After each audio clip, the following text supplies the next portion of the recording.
A camel for a farthing.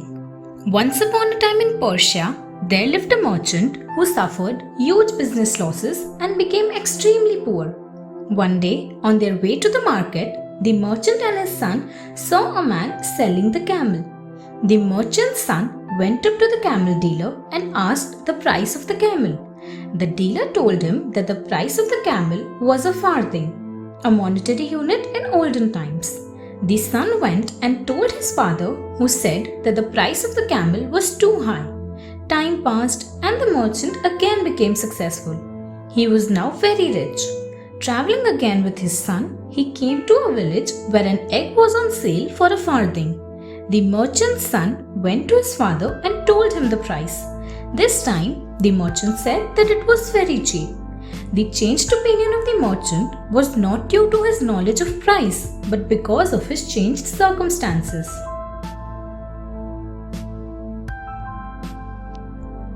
Paradise on Earth. One of Abdullah's camels was lost. He set off to look for it across the desert. A long, tiring ride over the sands brought him to a strange sight. High walls rose around the city, and rooftops and pavilions could be seen over them.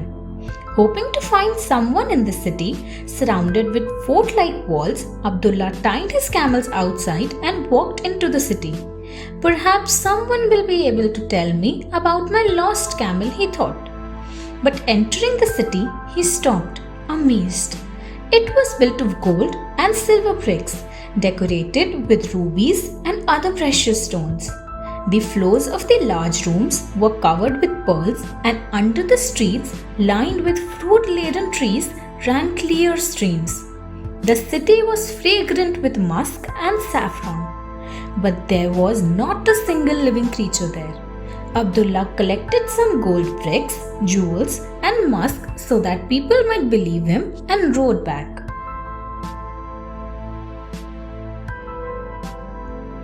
The Caliph and the Wise Man. When Abdullah returned to his own town, he told everyone what he had seen. His story came to the ears of the Caliph.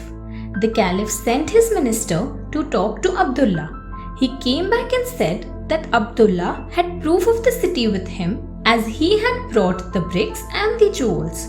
The Caliph wondered what this city was and called the Wise Man to ask for his opinion.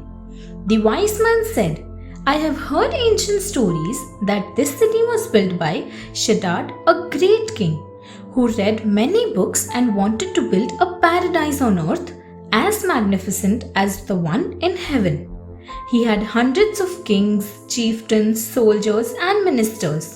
He called all of them and sent them across the world to fetch everything splendid and rare to build this paradise. While ships and caravans went out to fetch things, he set workmen to build a great fortress with 1,000 pavilions on it." Shaddads Caravan. It took 20 years for the entire fort and the city of Iram to be built with materials collected from everywhere. Shaddad was also busy getting together his court along with all the ladies and attendants so that he might shift all the people to his new city. He led the way with his troops while everyone else followed in the heavily laden caravan. They travelled for many days. In the caravan, there were many people who did not believe that there was a paradise in heaven. This made God very angry with Shaddad and his people. So when they were about to reach the new city, after one more day, God's anger fell on them. Suddenly from the skies, a loud cry was heard, and it destroyed everyone and everything in the caravan.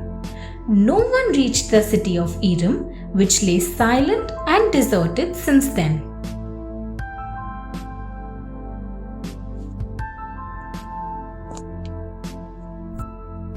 Shaddads Tomb. When Shaddad left for Iram with his court, he made his son, who was called Shaddad the Younger, the king at his old kingdom. For a long time, there was no news of his father. Then some travelers who saw the destruction carried the message to Shaddad the Younger. he went to the place with his troops and mourned for the death of his father and his people. Then he found a great cavern in which he built a magnificent tomb for Shaddad the Greater. He made a golden bed to lay him and covered him with silken robes and decorated the place with gold and jewels. He wrote an inscription there to guide people that no matter how great a king was, he must follow the right way, the way to God, or he would be destroyed. Now there is no road to Iran. Only some travelers like Abdullah had seen it. The tomb of Noshirwan. Noshirwan had been one of the wisest and the most famous kings of Persia. His tomb was a place of pilgrimage because it gave the pilgrim great lessons in how to live a good and just life. Caliph Harun al-Rashid went there on a pilgrimage with 5 of his ministers. He touched the golden curtain at the entrance and it crumbled to dust. When Harun entered, he saw the tomb was blazing with light from the jewels in the wall and the throne and decorating the great monarch. His body had been embalmed and sat upon a royal throne dressed richly, but his robes also crumbled to dust when he touched them. Harun was so upset that he immediately placed his own costly robes on Noshirwan and asked for a gold curtain to be put up. The priest explained the words written on the tomb. Caliph Harun al-Rashid learned that his visit had been predicted by the dead monarch.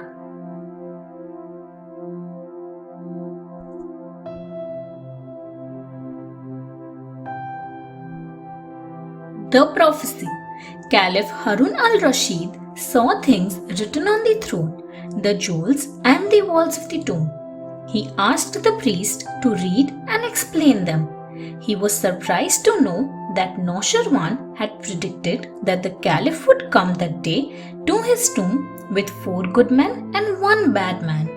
It was also written that the Caliph would dress him in new robes and sprinkle fragrant perfumes on the tomb before going back. Harun had just done that. Then he wondered who could be the bad man among his ministers. The prophecy added that Harun would be rewarded and the bad man would be punished and destroyed. The prophecy of the monarch said that Harun would find an inscription under his throne which would reward him richly. Harun put his hand under the throne and drew out a glowing ruby. On it were directions to a treasure of gold, jewels, and arms.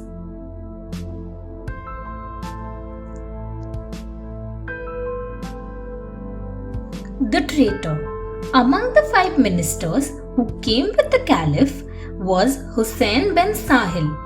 He heard the prophecy and said, "Sir, this is just a tomb for the dead. What's the use of riches and jewels here? Isn't it better to take some of it for the living?" This made Caliph Harun very angry and he sent Hussein to worship inside the tomb. Hussein went in, but the sight of all that wealth made him even more greedy. He took a large ring from the hand of Noshirwan and came out. Seeing his face, the Caliph said, "Look at him. Noshirwan's prophecy about 1 bad man with me was true. Search him." Hussein was searched and the ring he had stolen was found. The Caliph took the ring and put it back on Noshirwan's hand. Hussein was punished and the road to the tomb had been closed before Caliph Harun al-Rashid returned to his kingdom.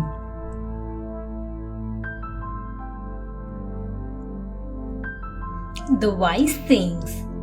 Caliph Harun ordered that the treasure to which Noshirwan had given directions should be collected and sent to Baghdad to the royal treasury and armory. But the real treasure for him was also the great sayings of the wise monarch written on the walls and on his jewels and his crown. Noshirwan's words were wise and just. Do not use your power to hurt others. Earn a good name rather than property. Don't feel sad about what can be broken, stolen, or lost.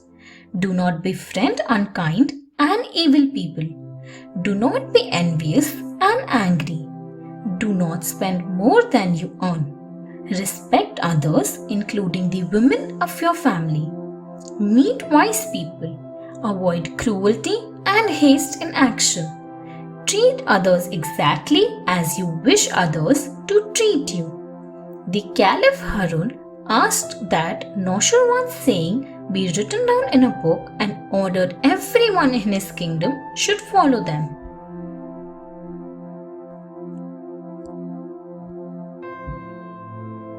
Sinbad's first voyage. Sinbad was an old man in the Middle East when he narrated his adventures to the visitors to his house. He told them how he wasted the great deal of wealth that he had inherited and became so poor that he finally set sail on a merchant ship going to the East Indies through the Persian Gulf. They went to Baghdad and then sailed from Balsora, selling their goods at ports and the towns on the way.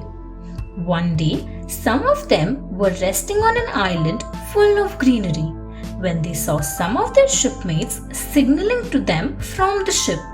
They were telling them that the island was actually a whale, but they couldn't hear or understand anything. Suddenly, the island moved and they were flung into the sea.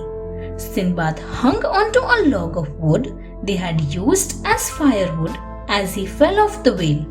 He never saw what happened to the others.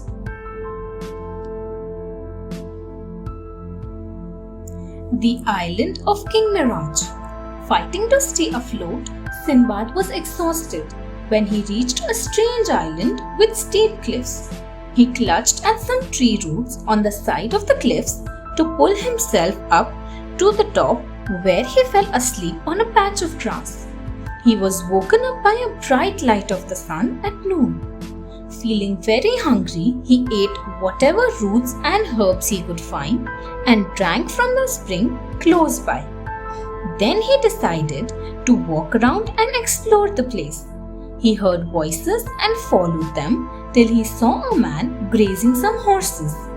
The man explained that he and his friends, who were stable grooms, had brought the horses of King Mirage for grazing here as they did every year.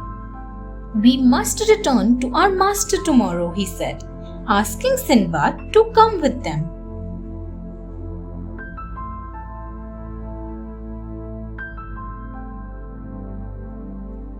A welcome guest.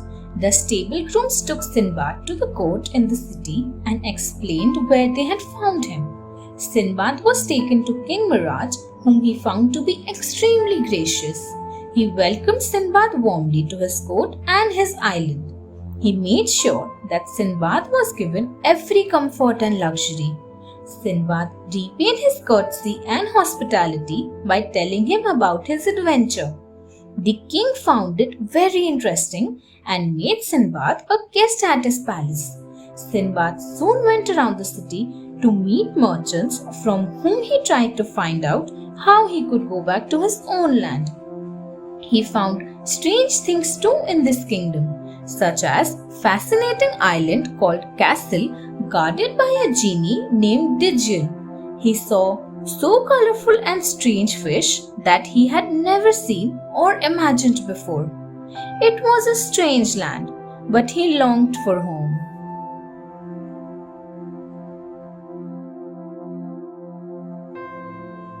Way back home. Walking around the city, one day Sinbad reached the harbour. He recognized the merchant loading a ship as being the captain of the ship he had sailed in when he ended up on the whale, and he discovered that there was some of the goods he had carried. The captain recognized him too and was very happy to see him alive. Sinbad told him about all the adventures he had and how much he enjoyed seeing new people and places. The captain was pleased to return all the goods to Sinbad. Back to being a merchant, Sinbad sold much of his merchandise in the city, and when he returned home, he was a rich man. He built a splendid house for his family and had carriages and many servants. The story of his voyage was over, and his guests went after he had given him gifts too.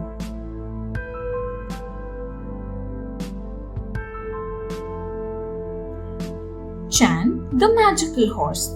The storyteller told the ruler the stories of Siddhikur, the Bakshi, and the younger Chan, the peaceful wanderer. The two Chan brothers lived not far from the house of 7 magicians in the far-off land of India. The elder brother became the magician's apprentice for 7 years, but they wouldn't teach the secret of their magic to him. The younger Chan took food for his brother to the palace, and peeping through the window, he learned the secret magic. One day, the younger Chan told his brother, "There's a magical horse in the stable. Ride away on it and bring costly merchandise that we can sell here." But, he warned, "do not go to the magician's palace." The elder brother forgot the warning and rode to the magician's palace.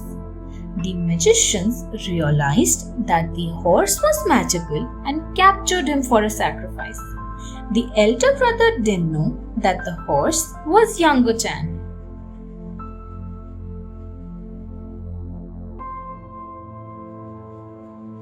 The magician's chase. Chan, the magical horse, looked for a way to escape the evil magicians.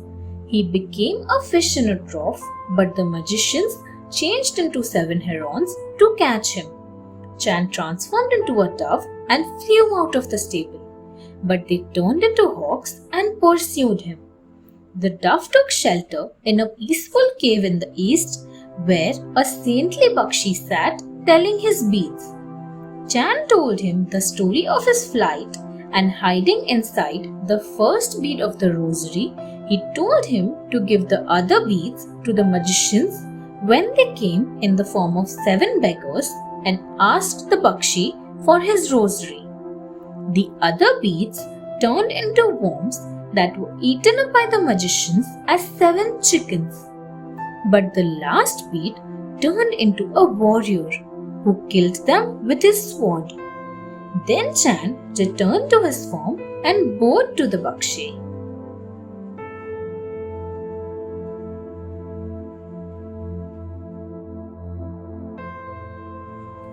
The Bakshi. "How can I show my gratitude, sir?" asked Chan, "for saving me and for wiping out the sin of killing these men?" "Go to the forest of death, where there lives Siddhikur. His upper body is made of gold and the lower of brass, and he has a silver head.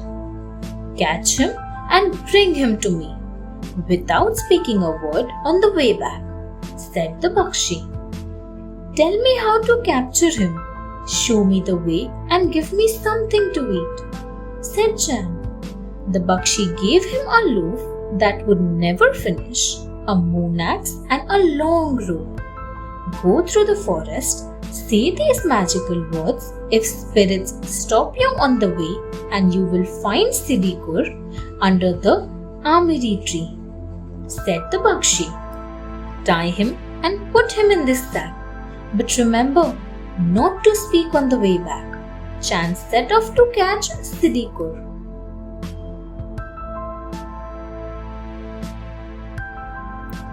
Siddhikur's capture. Chan went to the forest of death. He chanted the magical words given by the Bakshi when some spirits and goblins attacked him, and they fled.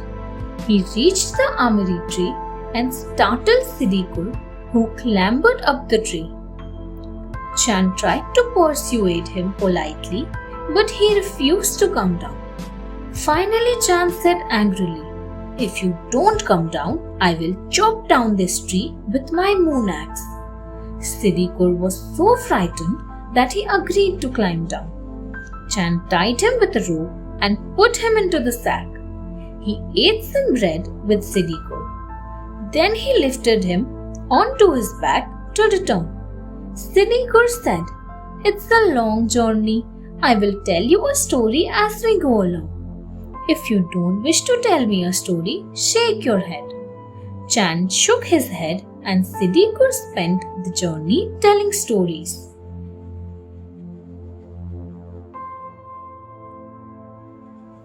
The Friends' Journey. In a kingdom, there lived 6 friends: a rich man, a mathematician, a mechanic, a smith, a physician, and a painter. They set off to find their fortunes. Reaching a land full of rivers, they each planted a tree. "We will follow one river each to its source and return here. If anyone's tree is withered, the others must find him," they decided. The rich man stopped to speak to an old couple down the way. They asked him to stay and marry their daughter. She was beautiful and the rich man married her. They lived content and happy. But one day, the king happened to see the wife and fell in love with her.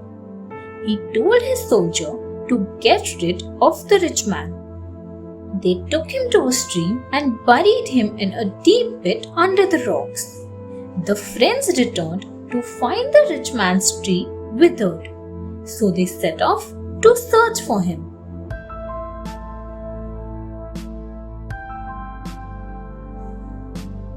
End of friendship. The friends reached the river but saw no sign of the rich man. The mathematician calculated and found where the man was buried. The smith broke the rocks with his tools and located his body. The physician's medicine revived him. The rich man told the story about the wicked king taking away his wife.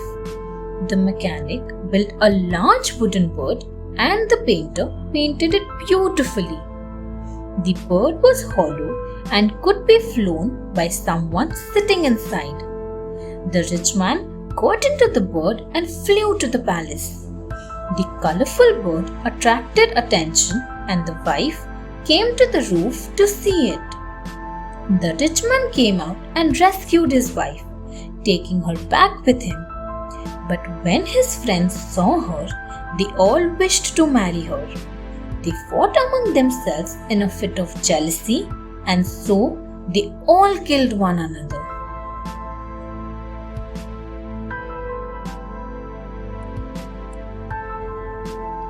The Evil Frogs. 2 evil, monstrous frogs lived in a marsh and blocked the flow of water into the fields of the kingdom. They would only allow the water to flow if a human being was sacrificed to them every year. Now, the king's son was to be sacrificed, but his best friend offered himself to the frogs. Luckily, near the marsh, they heard the frogs talking. "What fools they are," said the 2 frogs. "If they cut off our heads, the water will flow smoothly, and they will have gold and brass coins flowing out of their mouths whenever they wish." The prince understood their language and told his friend. Together, they slew the frogs. The water flowed into the fields, and the 2 friends found they could pour out gold and brass coins as they wished. "If we return, they will think we are bewitched," said the prince. So they went along to seek their fortune.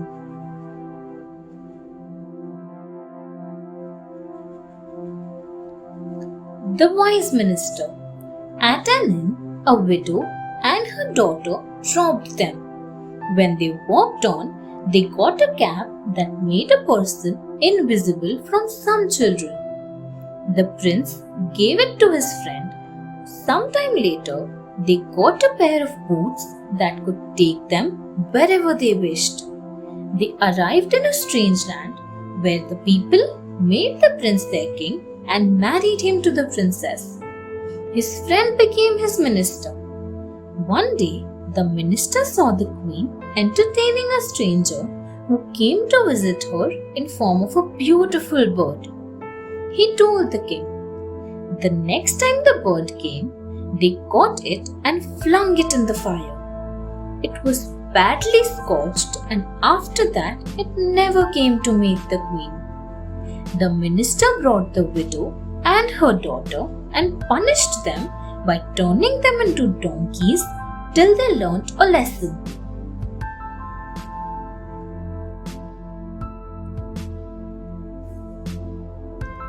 Masang and the Witch. In a farm, a strange man was born with horns and a tail like a cow. He was called Masang. He found a very dark-skinned friend and servant named Idar, son of the forest. Further on, they were joined by a man with green skin, son of grass, and another man with white skin, son of the rushes in a marsh. They reached an empty hut and stayed there. One would stay to cook, while three went hunting. Idar stayed the first day, and a little old woman came begging for food. But when he had fed her, he found it was all finished. He lied to the others that soldiers had come and eaten up everything.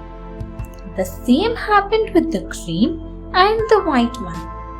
But Masang outwitted the old woman, who was a witch, and thrashed her till she fled. He told his companions that they must catch her.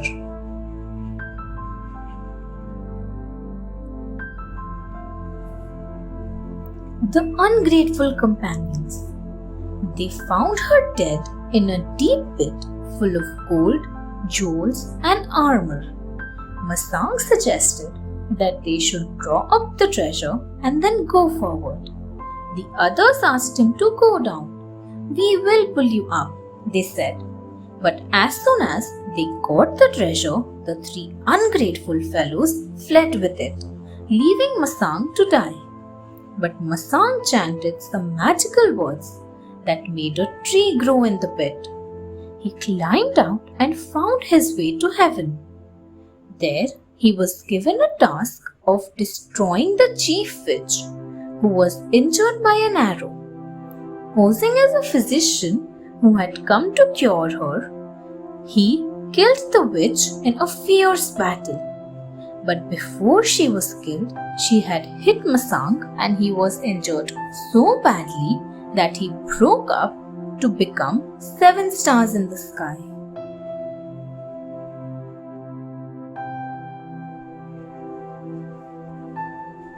The Little Hunchback. Outside the shop of a tailor in Kashgar sat a little hunchback singing and playing a tambourine. The tailor took him home so that his beloved wife too might enjoy the music.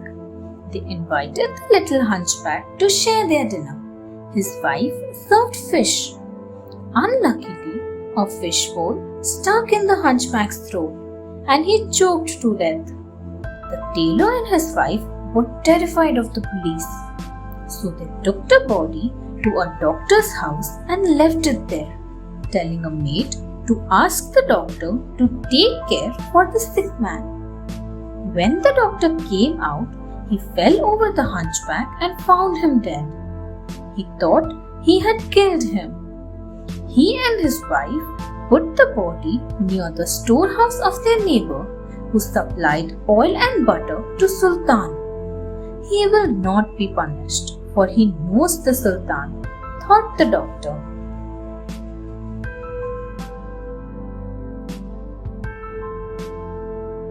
The Sultan's justice. The supplier thought the man outside the storehouse was a thief and hit him. With the light, he saw that the hunchback was dead. Frightened, he carried him to the market and propped him up against the door of a shop. A drunken merchant, swaying down the street, knocked the hunchback down. Both fell and were picked up by the night guard. "You have killed him," the guard said, and arrested the merchant. In the morning, he was taken to the court. The judge ordered the merchant to be executed. The news of the execution spread. The supplier and the doctor came to stop the injustice. Each one said, "I killed the hunchback."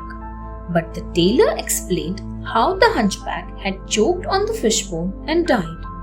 The Sultan called all the fellows and they reached the palace. Hearing what had actually happened, the Sultan asked that this be written down in his history and pardoned the four men.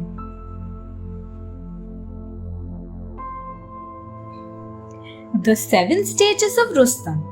Long ago, Persia was a very peaceful and prosperous kingdom, but it was ruled by a very restless and ambitious king named Caius.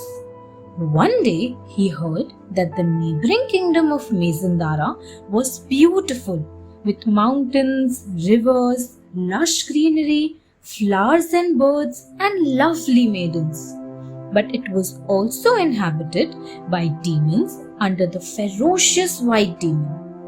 All the advice of his ministers could not stop him from wanting to conquer Mazandara.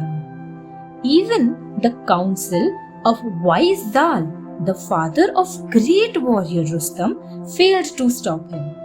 The king of Mazandara called up the white demon and his hordes. They defeated King Caius and imprisoned him in a dungeon inside a fortress guarded by hundreds of demons. Zal was angry, but he was dutiful towards the King Caius.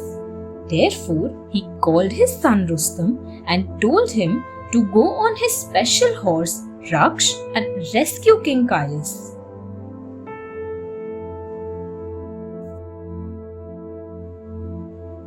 Rustam's journey.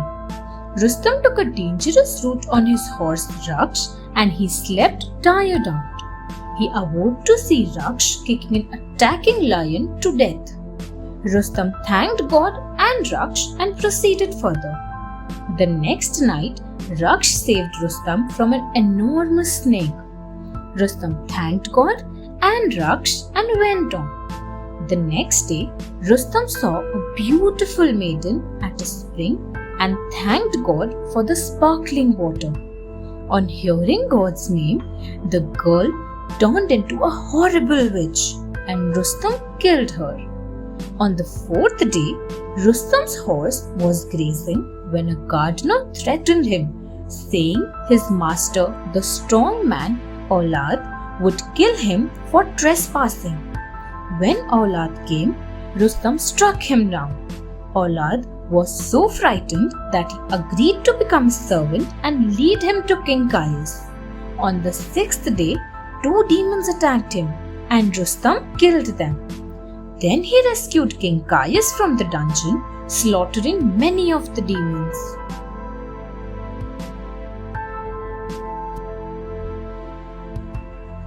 The White Demon.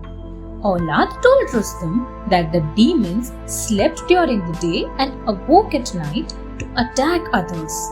Therefore, on the 7th day, Rustam rested and then killed and scattered the guards of the White Demon. Then he found the White Demon inside a cave and cut off his leg. The White Demon was ferocious and still strong. The terrible battle took place between Rustam and the White Demon. Then Rustam caught the demon by his horns and dashed him to the ground. Taking out his dagger swiftly, Rustam stabbed the White Demon and killed him. His spell broke and all the demons died immediately. Once the White Demon and his hordes had been killed, Mazandara could not hold out against Rustam, who conquered it.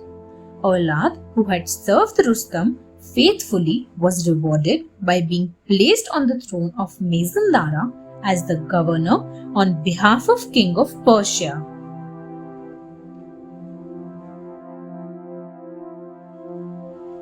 Caius learns a lesson. Caius returned to his throne richer and more powerful. He made fabulous palaces using the people till they got fed up of all the work he made them do. They wanted to destroy him and asked the devil's help. The devil sent a demon in guise of an astronomer and he got Caius interested in astronomy. He tempted Caius to go close to the stars and planets in the sky. Caius was foolish enough to believe this. The false astronomer trained vultures to carry the throne into the sky and Caius was delighted. But the vultures got tired and had nothing to eat. The throne started shuddering and the terrified Caius would have fallen and died. But they dropped him down in a faraway forest of China. Rustam sent soldiers to look for the king and he was brought back to Persia where he ruled quietly under Rustam's counsel.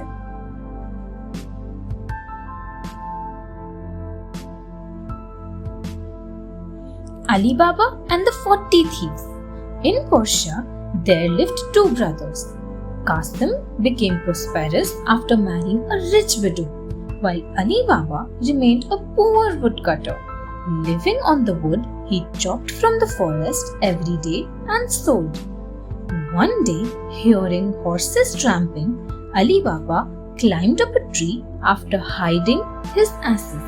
He saw 40 thieves taking large bags from their horses' backs and following their chief to a rock. The chief said loudly, "Open sesame!" A door opened in the rock. They entered and the door closed. After a while, they came out with empty bags and the chief said, "Shut sesame!" The door closed and they rode away. Alibaba stood before the rock and repeated, "Open sesame!" When the door opened, he saw a cave full of gold and silver jewelry, gems, bags of gold coins, rich silk dresses, and so much more.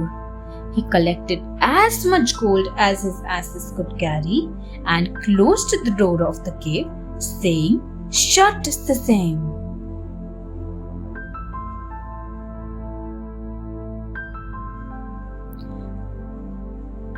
Alibabas Secret. When he reached home, Alibaba carried in the bags containing the treasure and tightly closed all the doors and windows. Then, in whispers, he told his wife all about his strange adventure and warned her not to talk of it to anyone. She promised not to say a word. Later, she borrowed scales from Qasim's wife to measure the gold. Qasim's wife wondered what Alibaba's wife wanted to weigh, so she quietly stuck a little dough on the scale when she gave it to her. When the scales were returned, she discovered Alibaba's secret, for a piece of gold was stuck to it. She told Qasim. He managed to get the truth from Alibaba and greedily decided to get some of the treasure himself. Meanwhile, the robbers had realized that some of their gold was missing. They were sure the thief would return for more and decided to catch him.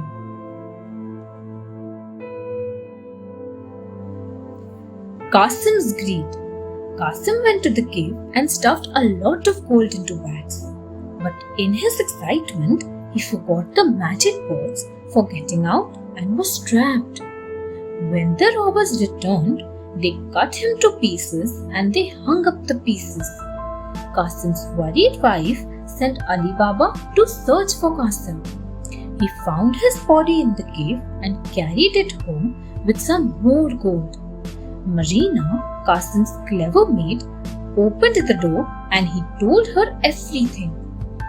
"We must stitch up his body and bury him without anyone knowing the truth," said Alibaba. Marina quietly brought an old cobbler named Mustafa, blindfolded, to Qasim's house and gave him some gold to stitch up his body. After that, she led him back to his house. Then Qasim's death was announced. After that day, Alibaba and his wife moved to Qasim's house to live and to look after his family.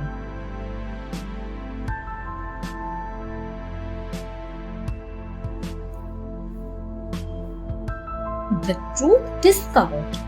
The thieves knew someone had entered their cave when they saw that the body had been taken away. "We must find out who he was," said the chief. He sent a spy to the town, and the man found Mustafa, who was boasting that he could stitch up not only shoes but also dead bodies. "That's wonderful," said the spy. "But how can I believe you till you show me where you stitched up the body?" "I can find the house if you blindfold me," suggested Mustafa.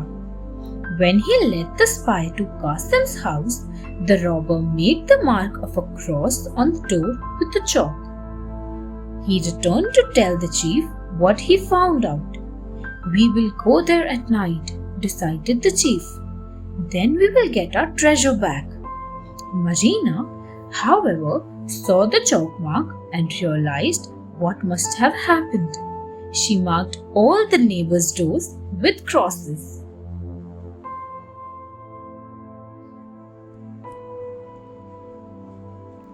The oil merchant. A few times, two thieves came for their treasure but couldn't find the house at night. Finally, the chief himself went, and he was able to remember the house even without the chalk mark. As for punishment, he killed the two thieves who had failed in their duty. That night, he disguised himself as an oil merchant, carrying 2 jars each on 19 mules. Only one of those jars contained oil. The rest hid the armed robbers inside. He found Alibaba sitting outside his house. Going politely to him, the chief requested, "Sir, I am a stranger, here to sell this oil. It's late to seek a place to stay. May I rest in your house so that I may sell this tomorrow in the market?" Alibaba, not recognizing the robber, invited him to rest. Before going inside to sleep, the chief whispered to the hidden thieves that he would give him a signal sometime in the night to come out.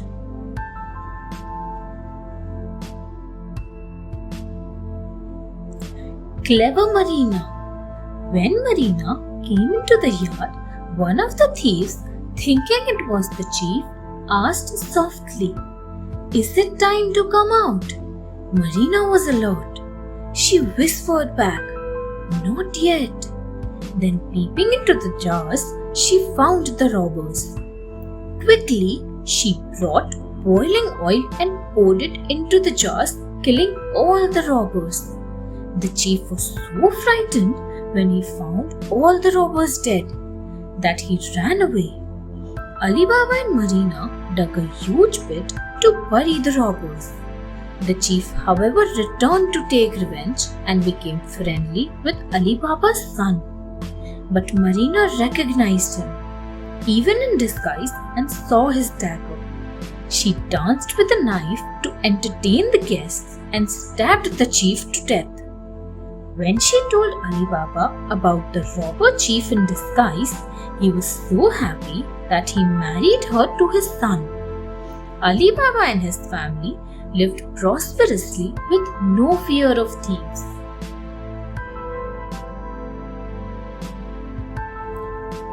No catches. There was a poor fisherman who went every day to the sea to catch fish. He had made it a rule to cast his net 4 times each day, neither less nor more. He would sell the fish he caught in the village market. One morning, he went as usual to the sea and cast his net. After a while, it felt heavy, and thinking he had a good catch, the fisherman drew in his net. He was shocked to see that he had drawn in the body of a dead ass. Disgusted, he threw away the carcass. His net had got torn in places, so he repaired it before casting it again. This time he dragged in a lot of garbage and waste. Once again he cast the net and found stones, shells and mud in it. Somehow each throw had been a failure that day.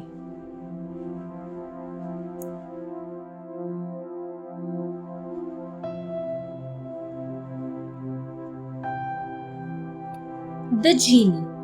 The fisherman cast his net one last time. When he drew it in, a large copper jar lay in it. He saw that it was sealed with a lid. When he opened it, smoke came out and became an angry-looking genie who threatened to kill him. The fisherman exclaimed, "I helped you out of the jar. How can you kill me?" The angry genie said, "Choose the manner of your death. Someone has to pay for my imprisonment." The king of genies sealed me up in that jar and flung it into the sea. The genie continued, "I thought I would reward the person who set me free. But time went by and I decided I would kill whoever opened the jar." "Can you please show me how you got in?" asked the fisherman. The genie showed him, and as soon as he got into the jar, the fisherman flung it into the sea and ran.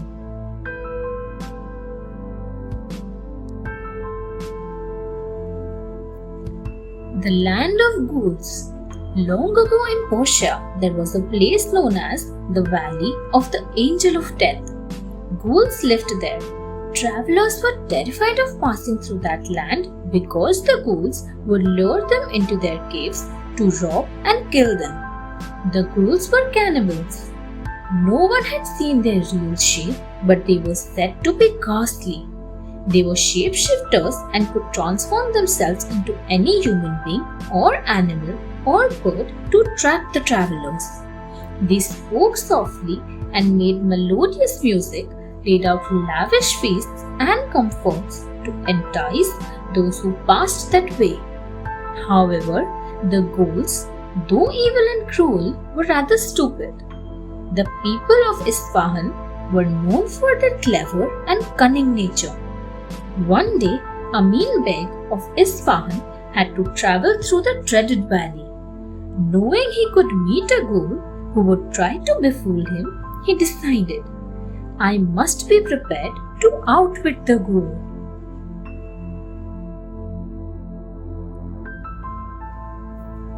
Amin Beg meets a ghoul. Amin Beg set off with an egg and a piece lump of salt in his pocket. As expected, a ghoul-looking human stopped him. "Hello, aren't you Amin Beg? I am your old family friend Kareem. You have taken a wrong turn. I'll show you the way," said the ghoul. "You aren't Kareem," replied Amin. "You are a ghoul. Before I come with you, let's see who is stronger." Amin picked up a stone and asked the ghoul to press some juice out of it. The ghoul tried but failed. Amin picked up the stone and, hiding the egg in his palm, he squeezed it. The ghoul was amazed at the juice coming out. Then Amin asked the ghoul to crush a stone into salt powder. Again, the ghoul failed. This time, Amin crushed the lump of salt and the stunned ghoul tasted the salt. He took Amin to his cave to look after him.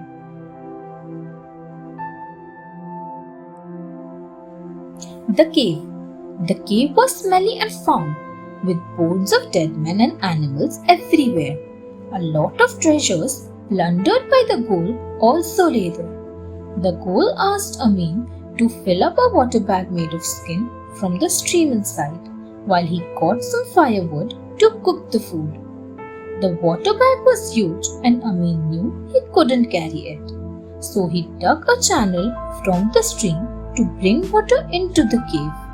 He befooled the stupid ghoul to believe that he dug the canal for him to have water always. After the meal, the ghoul slept, but Amin was alert. He put a pillow into his bed and waited, hiding nearby. The ghoul got up stealthily and beat the bed 7 times with a thick cudgel. In the morning, he was horrified to see Amin waking up alive and well. Frightened out of his wits, the ghoul ran away from the cave.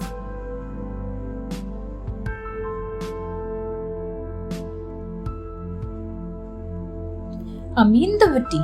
Amin collected all the treasure he could carry and came out of the cave to continue on his way. He saw the ghoul with his heavy cudgel on his shoulder coming back, led by a fox. Foxes are willy creatures, thought Amin. This fox must have told the ghoul that I am not so strong as I pretended. Now I must befool the stupid ghoul before he attacks me. So he called out loudly, "Hey Foxy, I told you to fetch 7 ghouls for me to take to Isfahan. You have brought back just one, the same fellow. Go and fetch some more." Before the fox could understand what was going on, the terrified ghoul said, "You befooled me, Fox." He ran for his life. The fox realized that he had been outwitted by this clever man from Isfahan, and without waiting to hear anything more, he vanished into the forest. Amin happily walked home.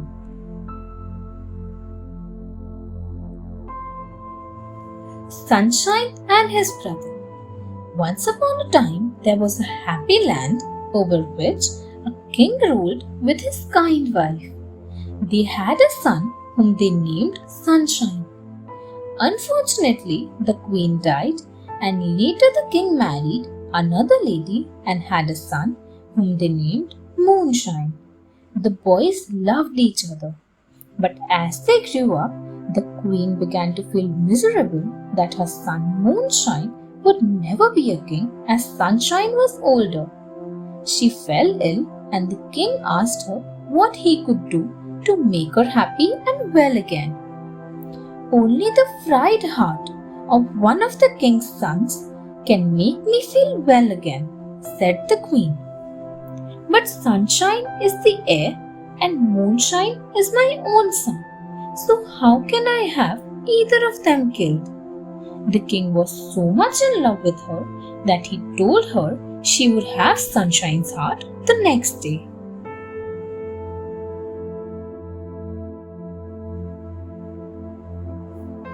The Hermit.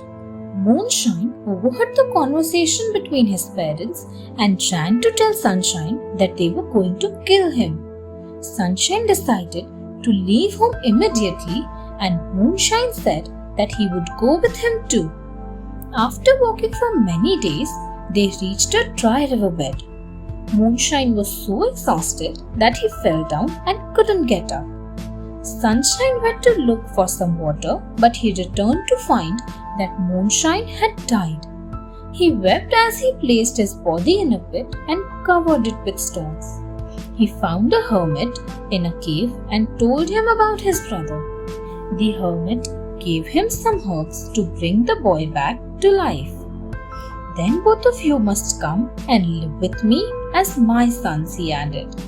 Moonshine was revived, and the boys began to live in the cave with the hermit as his sons.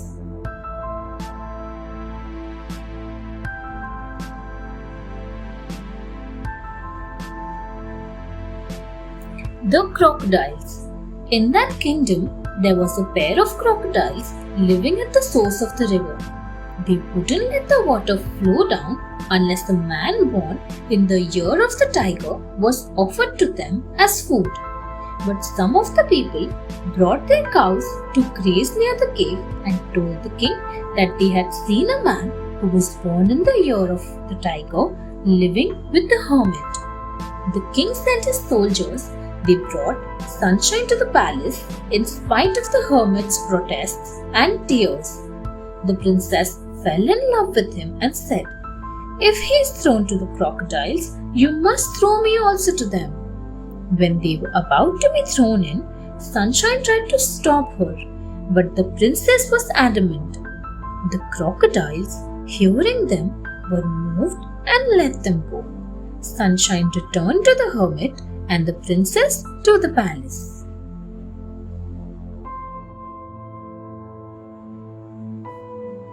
The reward. The hermit, who had been thieving, was delighted to see Sunshine return.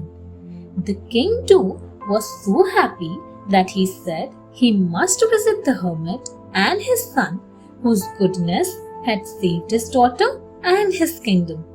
He carried gifts for them and asked, "Are you really the hermit's son?" Then Sunshine told him about his father, the king, and how he and his brother had left home. The king was so impressed that he gave both his daughter in marriage to the brothers. He sent them to their father's palace with attendants and with rich gifts and jewels. Their father and mother had been grieving and feeling very guilty at what they had planned to do. When they saw their sons returning with their beautiful brides, there was great joy and celebration in the kingdom. The hermit was treated with great honor and courtesy for looking after their sons.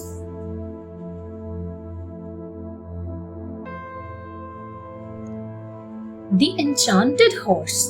The king of Persia held court in the city of Shiraz. People came from all over the world to offer him gifts and tributes.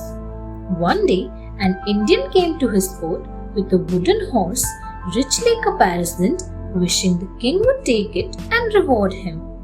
Apart from its jeweled saddle, bridle, and clothes, the king did not see what was special about it. "It is an enchanted horse, sir," explained the Indian. "It can fly you anywhere you wish and return in a flash." The king asked him to demonstrate this by fetching a flower from a neighboring mountain. The Indian mounted, vanished, and returned within an hour with the flower. The king wanted the horse. He told the Indian to ask whatever he wished in return for it. The Indian asked for the hand of the king's daughter, which made the king's son angry.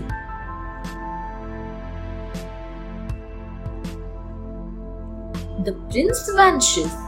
The king's son, Prince Firoz Shah, was angry at the Indian's request. He said he was not convinced and wanted to test the horse. Without waiting to find out how to bring the horse down, Firoz mounted and rushed off, vanishing from everyone's sight. The king was so anxious and angry that he imprisoned the Indian.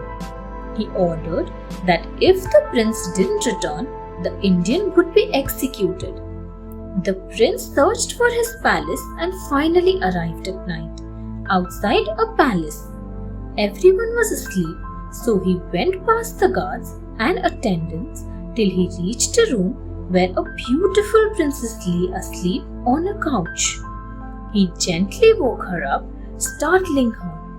But when he threw himself at her mercy, she said she was Princess of Bengal.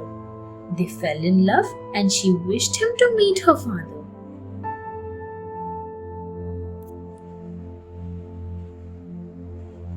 The Revenge. The prince wished to meet the king of Bengal with his attendants and proper respect. With them, he suggested that they should go away to Shiraz and return later for his blessings. He took the princess on the enchanted horse to a mansion outside Shiraz. "I will tell my father and then take you with all honor and ceremony to the palace," he told her, leaving her there. The king of Persia was overjoyed to see the prince, who told him about the princess. Before leaving for the mansion, the king ordered the release of the Indian who had been in prison for 3 months. He also gave him back his horse. The Indian was angry at the injustice he had received. He rode the horse and kidnapped the princess. The king of Persia and Prince Firoz were horrified to see them flying over the palace. The prince immediately decided he would search for his bride all over the world.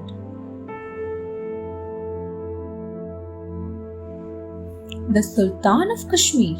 The Indian brought the horse down in a beautiful valley on a mountain. He asked the princess to marry him, but the princess screamed. The Sultan of Kashmir was riding by and heard her. The Indian said she was his wife, but the princess said he was lying and she fainted. The Sultan ordered to execute the Indian and the princess was carried to his palace.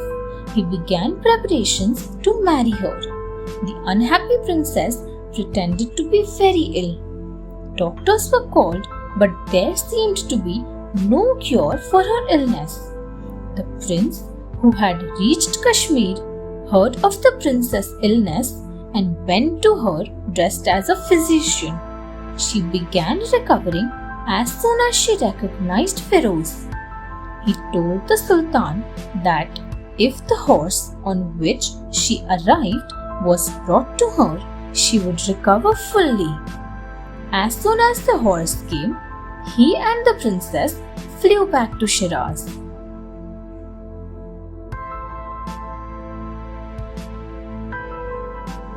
Sinbad's second voyage. One day after a meal, Sinbad told his guests that wishing to travel again, he bought merchandise and sailed with other merchants, selling their goods at different islands. One day, they arrived at a deserted island thick with fruit-laden trees, springs and streams. While the others explored the island and ate fruits, Sinbad fell asleep under a tree. When he awoke, his companions and the ship had vanished. In order to be able to see more of the area, he climbed up a tree and looked out towards the sea, but couldn't see his ship anywhere on the horizon. Then he looked towards the other side of the island and noticed a large white object some distance away. Curious about it, he came down from the tree and went in that direction to see what it was that he had seen from the treetop.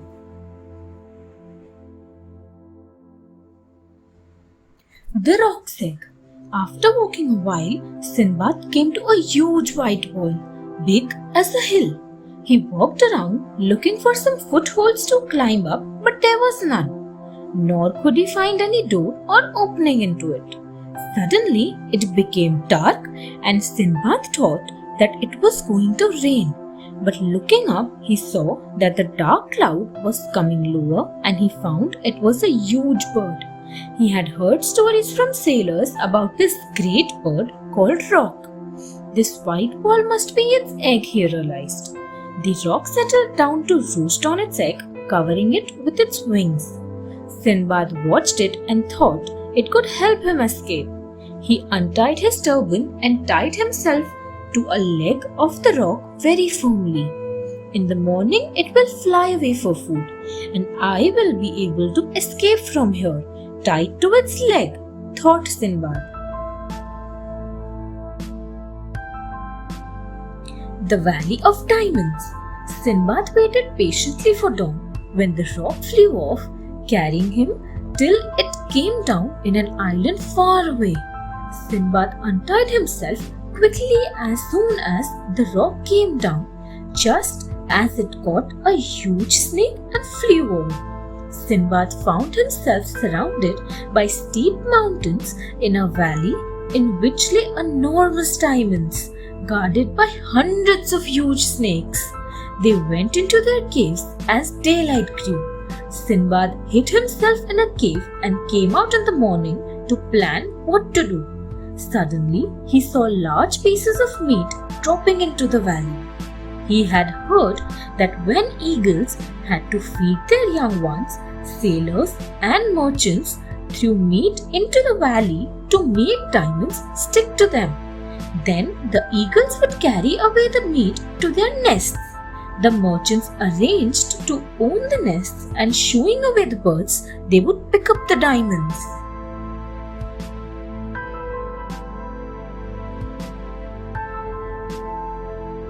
Sinbad's escape. Sinbad collected big diamonds and stuck them into a large piece of meat that he tied on his back with his turban and lay face down, hoping that an eagle would pick up the meat. An eagle did just that and carried him to its nest. The merchant who owned that nest came to get diamonds and found Sinbad there. Sinbad offered him the diamonds, but he took just one. He took Sinbad to his ship to sail homewards. They saw the island of Rohat with strange things like camphor trees and rhinoceros and animal with a huge horn. The rhino fought against an elephant and both the animals got killed. The rock carried them to feed its young ones. Sinbad purchased merchandise with the diamonds and sold them. From Balsora, he returned to Baghdad. It had been a delightful story, and his guests went home wondering at Sinbad's great courage. The Three Brothers. In Baghdad, a merchant died, leaving 1,000 gold coins for each of his 3 sons. They set up shops as merchants. After a while, the eldest brother was bored and wished to travel. He sold off his shop and its wares and went off to try his fortune. He returned after a year and came to his youngest brother. He looked like a beggar, for he had lost everything. The youngest brother had used his money wisely and increased it to 2,000 gold coins. So he gave half of that to his elder brother, who set up his shop again in the market. Sometime later, the second brother wanted to see the world. Therefore, selling off his shop, he went away with the caravan.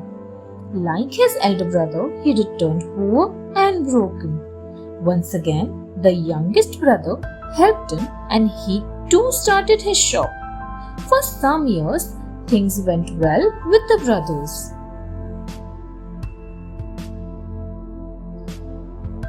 The Jealous Brothers.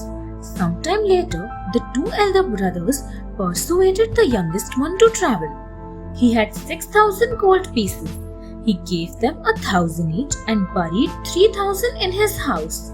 They loaded a ship with goods and set off trading at various ports. At one port, a beautiful but poor woman asked the youngest brother to marry her. Reluctantly, he agreed. She turned out to be kind and good, and her husband was very happy as they prospered. But this made the elder brothers very jealous. One night, they threw the couple into the sea. They did not get drowned, for the wife was actually a fairy with magic powers. She whisked them back to their home. But she was so angry that she decided to punish his brothers. The younger brother dug up the coins and set up shop. Then he found 2 black dogs in his house. They were his brothers.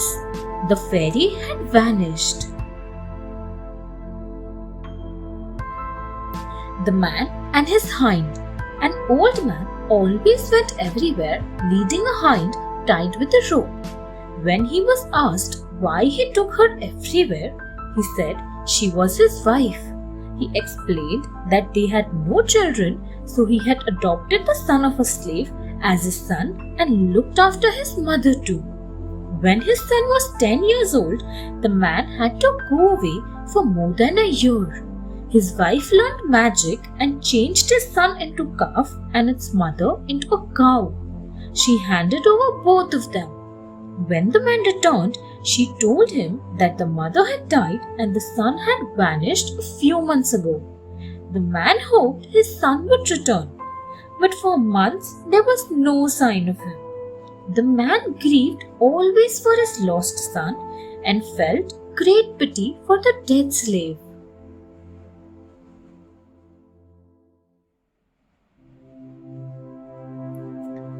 The deception discovered. Some months later, a feast was to be held. The man told his steward to sacrifice one of the cows. Unfortunately, it was the slave who was sacrificed. But she was found to be so thin that the man called for a fat calf instead. To his wife's delight, it was his son who was brought. But when the calf fell at the man's feet and wept, he refused to kill it. The steward told the man, "My daughter knows magic, sir. She says that the calf is actually your son." The man asked the girl if she could turn the calf back into his son, and she agreed, on condition that she married his son and punished his wife as she had harmed him. The man consented, and as soon as the calf became his son, he married the steward's daughter. She turned his wife into a hind and he led her on a road.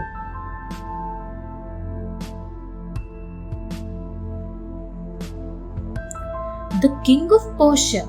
The King of Persia was loved by his people as the kingdom was prosperous and the king was kind and just. One day, a merchant came to his court leading a slave girl whom he presented to the king. She was so beautiful that the king fell in love with her and decided to marry her and make her his queen. He loved his wife dearly and gave her lavish gifts, robes of silk, jewels, gold, and works of art. But he always found her sad, looking out of the window in her chamber at the sea. She never spoke to anyone, the attendants, the ministers, and courtiers, or even to the king. A year later, a son was born, and the king's happiness knew no bounds. He begged the queen to speak to him and tell him why she was so unhappy and silent always.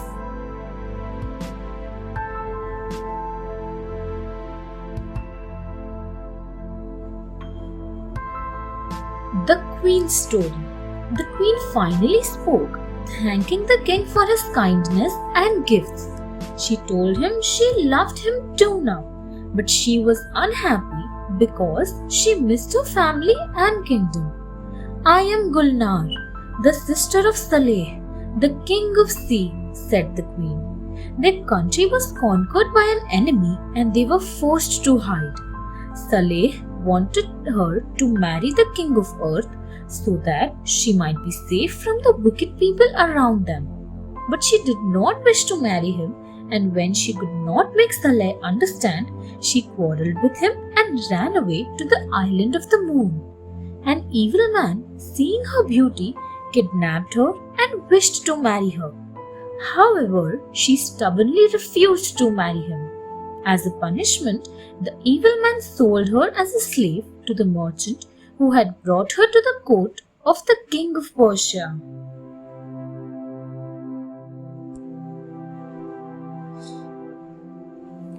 The Queen's family. Queen Gulnar became more cheerful after sharing her story with the king. She often spoke about the wonders of her brother's kingdom, the fabulous palaces, and the jewels. One day, the king said he would be glad to meet her brother and family. Gulnar was very happy and cast a magic spell into the fire in her chamber to summon her brother. King Saleh came with some of his relatives. She asked the king to watch from behind the curtains till she had reassured her brother first so that the two kings might not quarrel. King Saleh was delighted to see her looking so happy after so long. He requested her to return to the kingdom of the sea with him. Then she called her husband and introduced him, telling her brother how well she was cared for and how much she loved her husband. The two kings met each other with great courtesy and affection. Baby Badar's visit. It was a day of great joy for the king and queen of Persia. A feast was held in honor of the king of the sea. The best moment was when the royal baby was brought to meet his maternal uncle. King Saleh was delighted to see his nephew Badar. Taking him up in his arms, he leapt out of the window into the sea. The king of Persia was horrified, but Queen Gulnar told him that Saleh had taken the baby to visit his mother's old home and he would be very safe. The king waited anxiously, and soon Saleh returned with Badar, who was chuckling happily. But Saleh had come with many attendants, bearing rich gifts from his kingdom, emeralds, rubies, and pearls for his sister and the king of Persia. And there were special gifts for Badar too.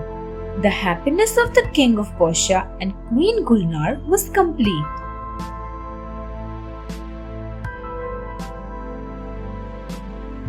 The magical jar. Once upon a time, there lived a man who was so wild that the governor of the province sent him away to make his fortune and improve himself. Reaching a forest, he saw a dead horse. He took its head and was about to go on when he saw some evil spirits coming there. Carrying the horse's head, he quickly climbed up a tree to save himself. The spirits wore clothes made of bark and sat down under the same tree to eat and drink. The horse's head fell from the man's hand onto the spirits. Terrified, they ran away.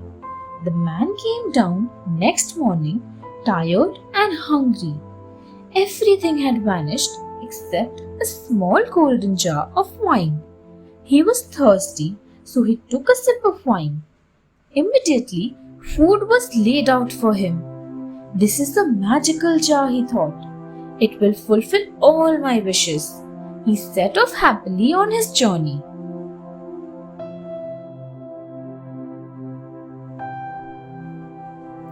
The traveler's treasures. He met a man holding a fine sword. This sword will go after anyone who takes anything from me and fetch it back. The man boasted. The traveler told him about the magical jar and offered to exchange it. The man gave him the sword and walked away with the jar. The traveler told the sword to fetch his jar. It killed the man and brought back the jar. In the same way, the traveler got a hammer. If it was struck 9 times on the ground, an iron wall 9 pillars high would rise to protect you. He walked along and found a man carrying a goatskin sack. If you shake it, rain will fall, said the man. The more you shake it, the heavier the rainfall. The traveler took the sack and then he got back his golden jar, killing him too. Having got 4 treasures, he decided to return home.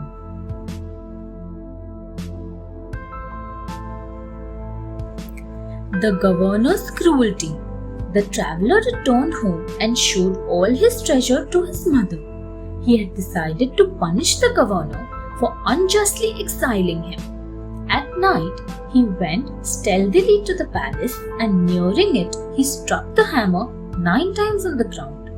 A huge iron wall came up all around him and his mother. When the governor awoke, he saw the wall and realized that the wild man must be back. I will show him which of us is the stronger, he declared. He ordered his men to burn fire all around the wall to heat up the iron. The iron grew hot and the traveler's mother was worried. My son, we shall die inside these walls, she cried. But the traveler laughed. No, we won't, mother, he said as he took out the goatskin sack that he had saved up for just such a moment.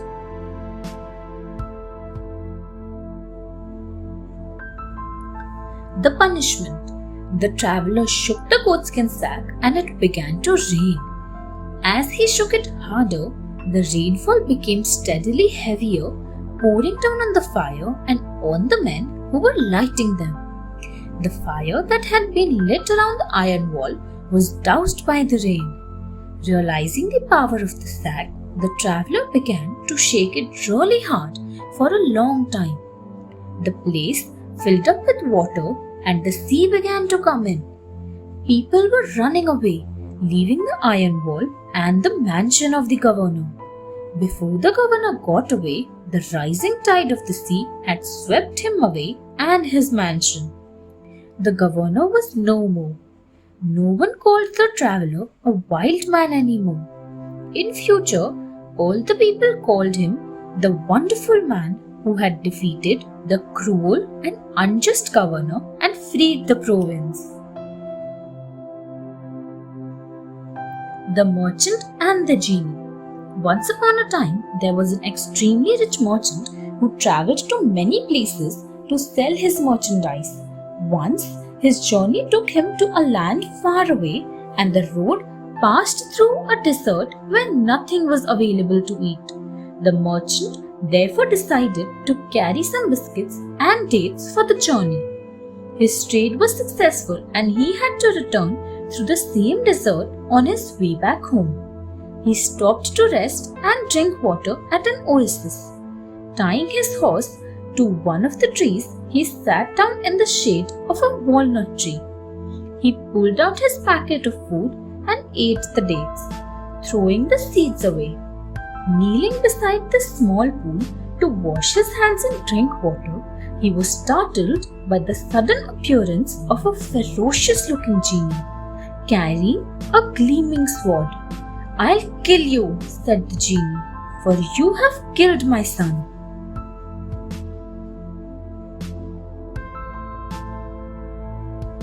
A promise. The frightened merchant stammered, "But I have just been eating dates. I haven't killed anyone."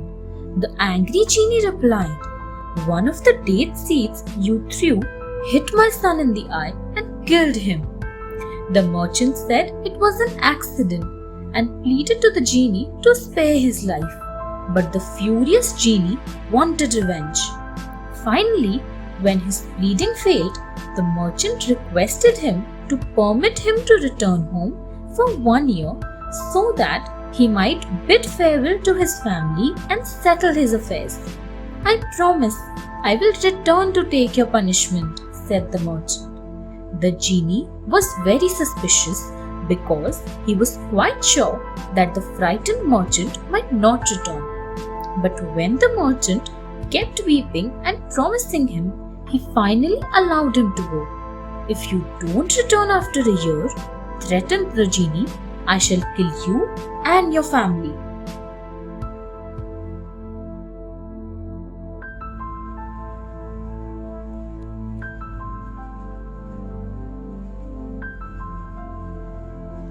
Waiting for the genie.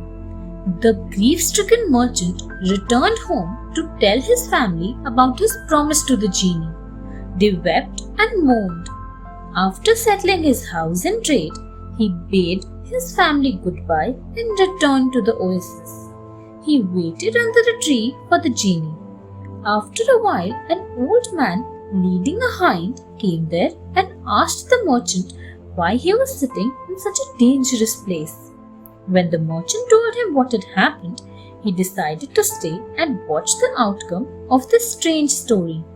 He tied his hind to a tree and settled down with the merchant to wait. After some time, another old man came along leading 2 large black dogs, followed by a third one who was dragging along a mule. Both of them were also curious about the men waiting under the tree. When they heard the merchant's story, they too joined the others under the tree to wait for the genie.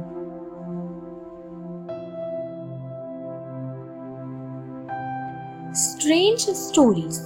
The merchant and his companions watched a cloud of dust race across the desert. It was the genie with his sword who came to kill the merchant.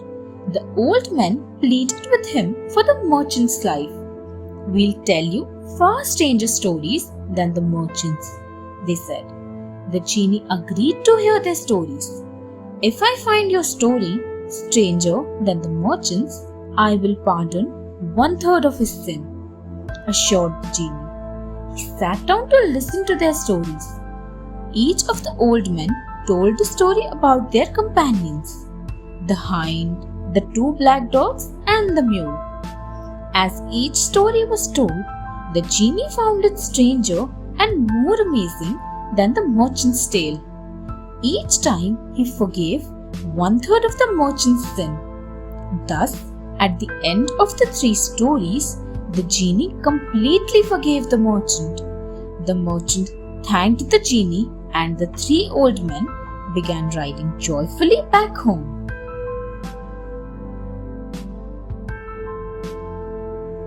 The Merchant of Baghdad. Long ago, in the city of Baghdad, there was a merchant named Ali. Once he had to go on a long journey that would take time. Selling off most of his things, Ali placed 1,000 gold coins in a large jar for use when he returned. To keep it safe, he placed a layer of olives on top of the coins before closing the jar tightly. He took it to another merchant and asked him to keep his jar of olives safely till he returned. His friend gave him the warehouse key and told him to put it there himself. Placing it there, Ali returned the key and went away. For 7 years, there was no news of him. One evening, the merchant remembered the jar and suggested to his wife that they should open it or the olives would rot. She disagreed as it would be a betrayal of Ali's trust.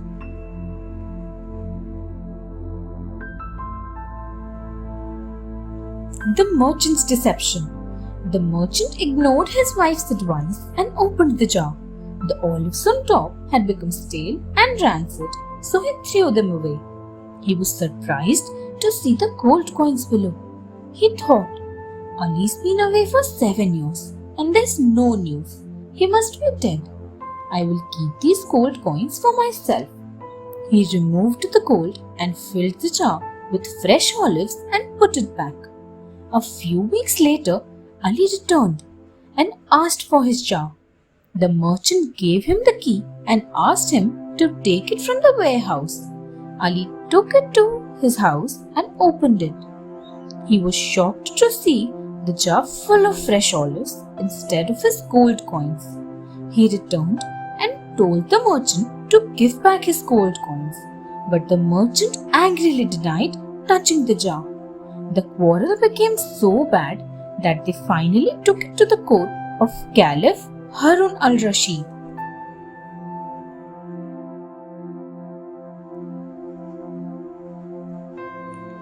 The mock court. The Caliph used to walk around in disguise every evening with his wazir to see how his kingdom and its people were doing.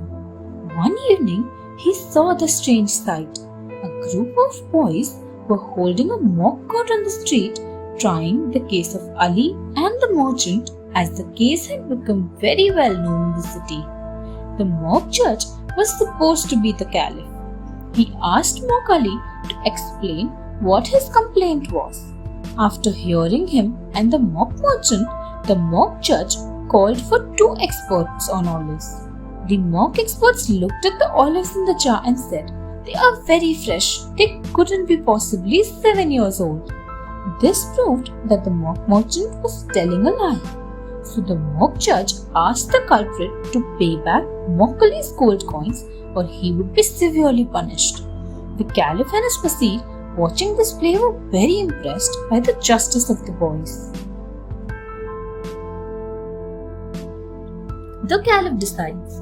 The next morning, Ali with his jar of olives, the merchant and 2 experts in olives was summoned to the court.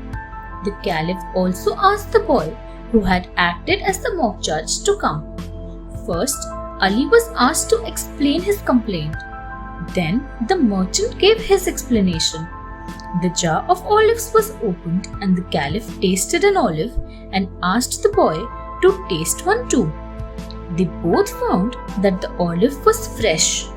The experts were asked to taste them and say if they could be 7 years old. The experts tasted the olives and said that the olives were fresh, not stale. In 7 years, the olives would have rotted. The merchant realized he was caught lying. He admitted his guilt and got the gold coins from his house and returned them to Ali. This saved him from severe punishment. The Caliph rewarded the boy richly for his wisdom.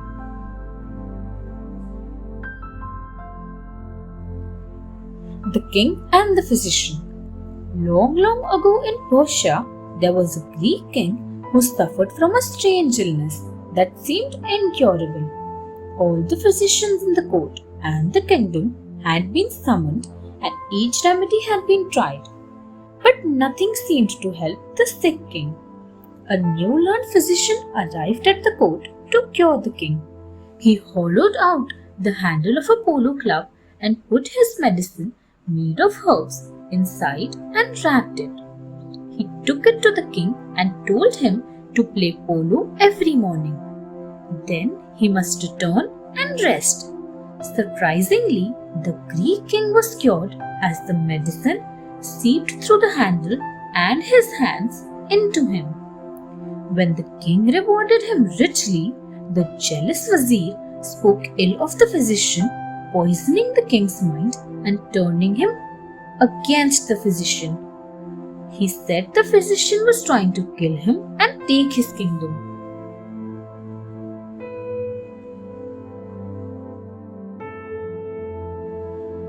The ungrateful king.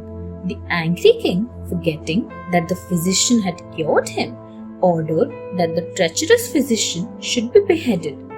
The poor physician was executed, but before that he was asked to state his last wish.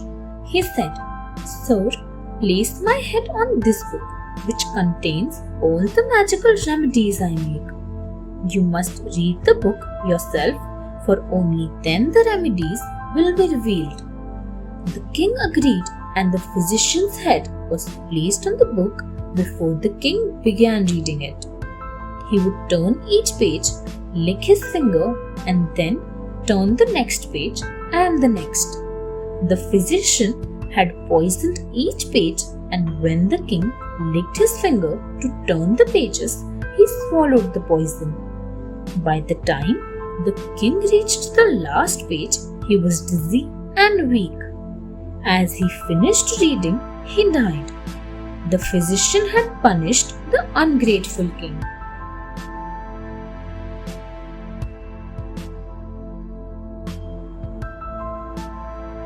The faithful parrot. There was a poor man who loved his beautiful wife very much. Since he went to work every morning, he bought a talking parrot to keep her company. He also told the parrot to tell him all that happened during the day. One day, the parrot told him his wife had been lazy and dishonest, and the man scolded her. The woman decided to teach the parrot a lesson.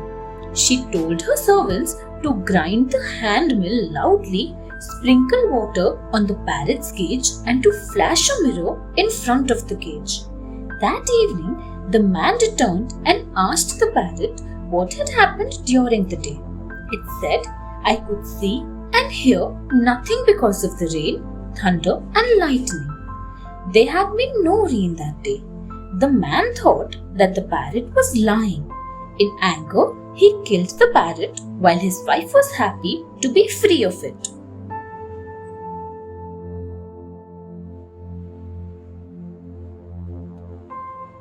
The Wazir punished. The king loved his son dearly, and when the son wished to go hunting, the king sent his Wazir with him to watch over him. Once, the prince galloped through the forest, leaving the Wazir and the attendants behind.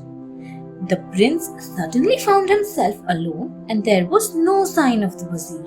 He saw a beautiful lady, looked like a princess, sitting by a path looking miserable. She said she had fallen off her horse and it had bolted. The prince put her on his horse and took her to her home. To his surprise, she stopped at a ruined palace. As he waited, he heard her speak, saying, "Children, I have brought a fat young man for you to eat."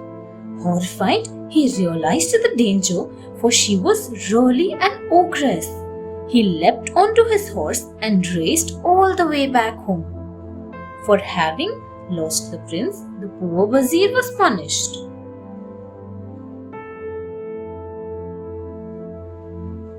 The Wazir's revenge. Once a prince visited his uncle, the king, and his cousin. He met his cousin, but his uncle was away. His cousin had a beautiful lady as his guest. After a lavish meal, his cousin, carrying a pickaxe and a little plaster, took his guest to a place where he opened a door with a pickaxe. It was a tomb. His cousin looked at the prince and said, "You must go back now." He went in with the lady and closed the door. The prince returned to his kingdom to find the city captured by the wicked Wazir. The prince, on the Wazir's orders, was blinded in one eye. It was the vengeance of the Wazir for the prince having injured him when he was a child. The Wazir ordered that the prince be killed, but the men who took him away to kill him, pitying him, told him to go away quickly.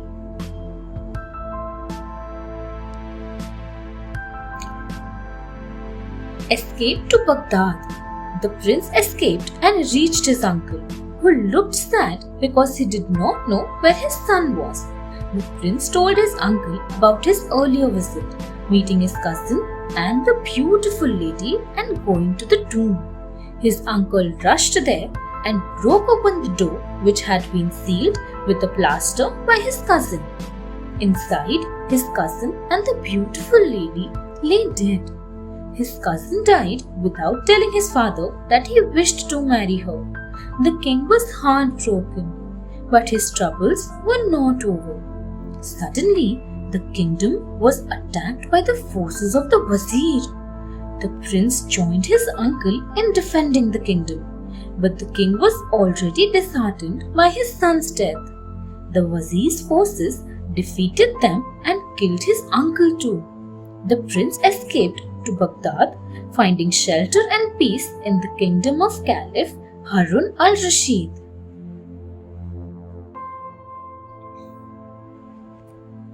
The treacherous Wazir. A king arranged marriage for his son with a neighboring king's daughter and decided to send the prince to meet his future wife, accompanied by his Wazir.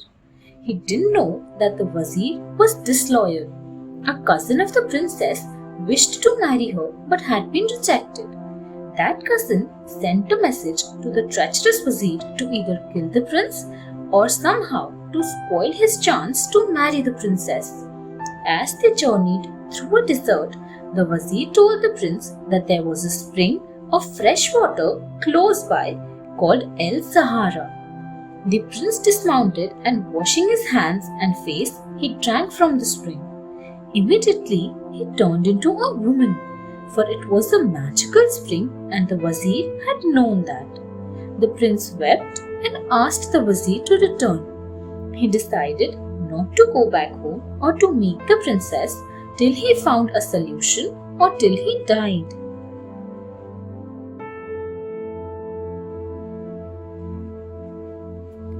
Saving the prince. As the prince sat grieving, a horseman rode up to him and asked him why he was sad.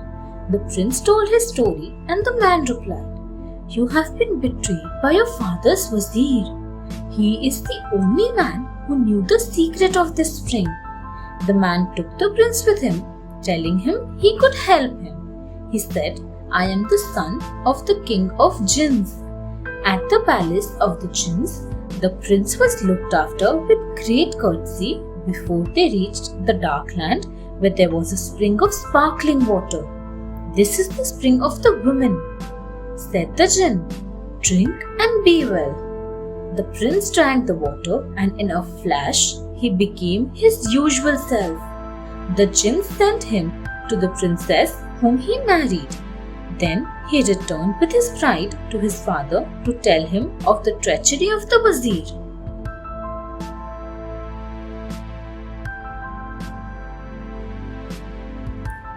Sinbad's third voyage. Sinbad set off on a ship with merchants from Balsora.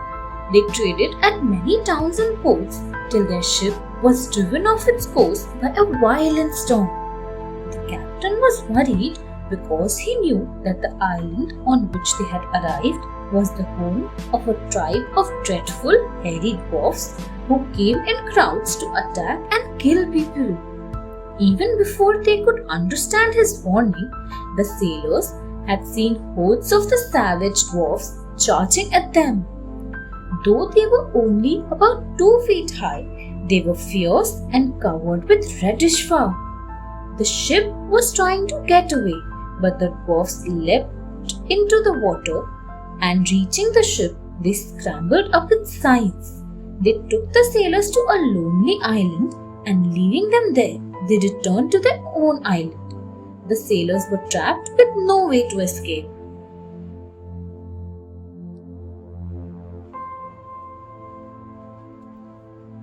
An enormous black giant. The sailors searched for shelter or escape. Seeing an enormous castle, They went inside, hoping to get some help there. Entering through the massive gates, they stopped, stunned by the sight that met their eyes. Heaps of human bones lay scattered everywhere, and a human being was roasted on a large fire. The hungry and exhausted sailors collapsed seeing this horror, completely frightened. They continued to lie there, silent and terrified. As the sun began to set, suddenly the floor shook and the place was filled with a loud thundering sound. They heard heavy footsteps coming closer and peered through the falling darkness. Their fear increased tenfold. The creature that entered the room was an enormous black giant with one glaring eye in the center of his forehead and long sharp teeth and nails like claws. His lower lip dangled loose upon his chin, and he had huge elephant-like ears that flapped.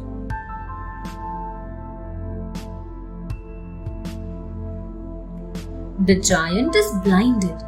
The giant began to prod the sailors to select the fattest one. The giant poked at Sinbad but was disgusted at the thin and scrawny human. He selected a fat sailor, and to the sailor's horror, he pinned him on a skewer, roasted him on the fire, and ate him up. Then the giant slept till morning, when he went out, leaving the sailors in despair. Every night, the giant roasted and ate the sailors one after the other. The remaining sailors began to secretly plan their escape and secretly made rafts from driftwood. One night, when the giant fell asleep, 9 of them took skewers and blinded the giant. Roaring with pain, the giant tried to catch the sailors, who hid themselves. The wounded giant charged out of the castle. The sailors picked up the rafts, ran to the shore, and set sail. The giant, supported by other giants, hurled rocks at the rafts, smashing some.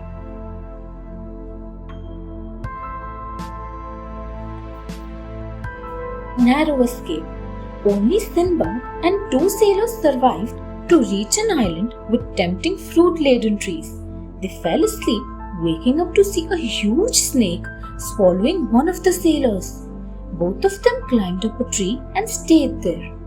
But that night, the snake ate up his friend too. The next morning, Sinbad made a kind of tent with pieces of wood and reeds to hide in till he could reach the shore. There he saw a ship and waved and shouted till the sailors saw him. He was fetched aboard, exhausted and ragged. The captain, who looked familiar, gave him fresh clothes. He said they had some merchandise of a sailor who had died. Sinbad saw they were his own goods. The captain was very happy that he was alive. They sailed to Balsora, trading on the way at various ports and cities, and then Sinbad went home to Baghdad.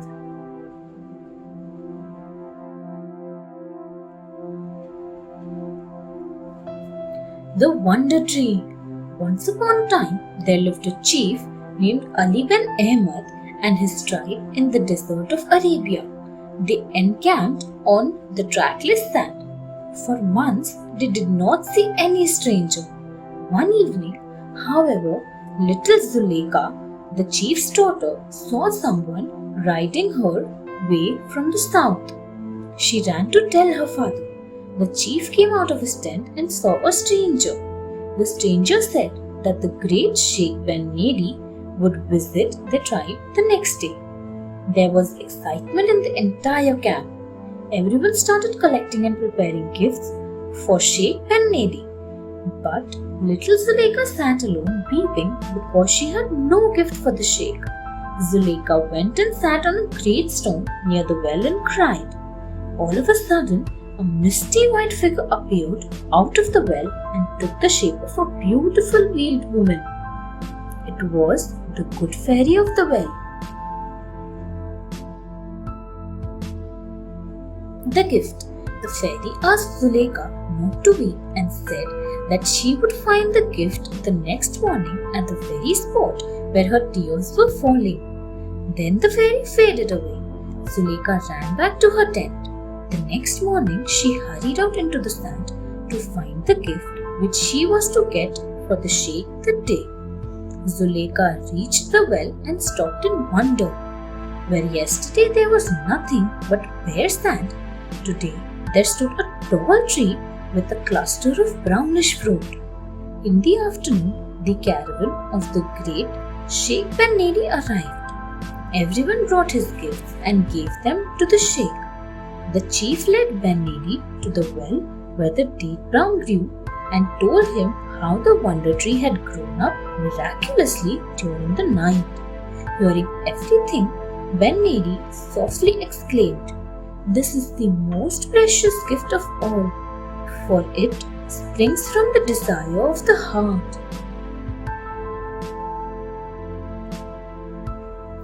The man who never loved. There was a young man in Persia who inherited a large amount of wealth from his father, but he wasted everything and became so poor that he had to get himself hired. A sheikh came to the market and hired the young man. Sheikh said he would live a comfortable life in his house and look after the 10 sheikhs who lived there. However, he laid down one condition. If he saw the sheikhs weeping, he must never ask the reason for it. The young man agreed and went to the sheikh's house. It was a grand mansion with beautiful decorations and gardens. He was fed and clothed and given a chest with 30,000 pieces of gold to look after the 10 sheikhs. One by one, the sad sheikhs died and were buried. Before his master died, he had told the young man to live there but never open that door to which he pointed.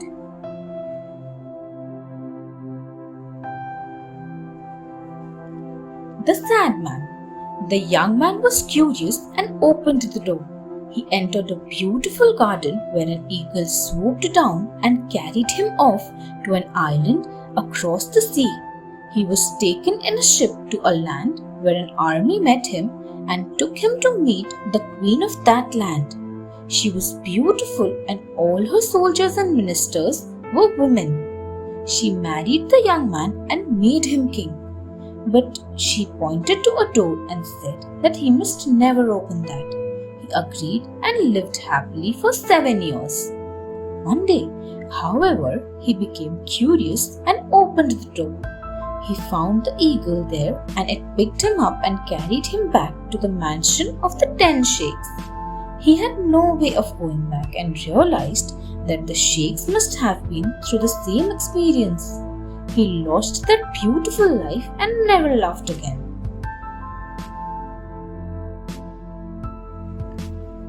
The Birdman. A farmer had 3 daughters and they took turns to watch the calves when they went out to graze. One day, the eldest daughter fell asleep and lost one calf. Searching for the calf, she reached a big house with a red door. She went in and opened a golden, a silver, and a brass door. She found a white bird in a golden cage. She asked the bird about her calf. The bird said, "If you marry me, I will tell you." But the girl refused and returned home. The next day, the same thing happened to the second sister. On the third day, however, the youngest girl agreed to marry the bird and got the calf back. She married the bird. Some days later, she went to attend a feast and saw a warrior on a white horse riding around the gathering. An old woman told her that was her husband.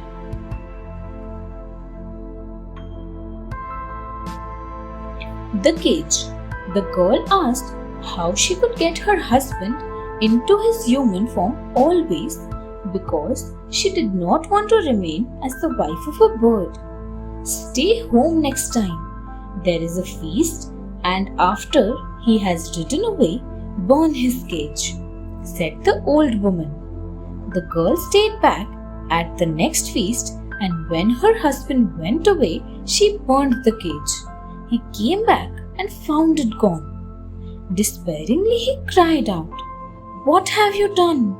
That cage was my soul.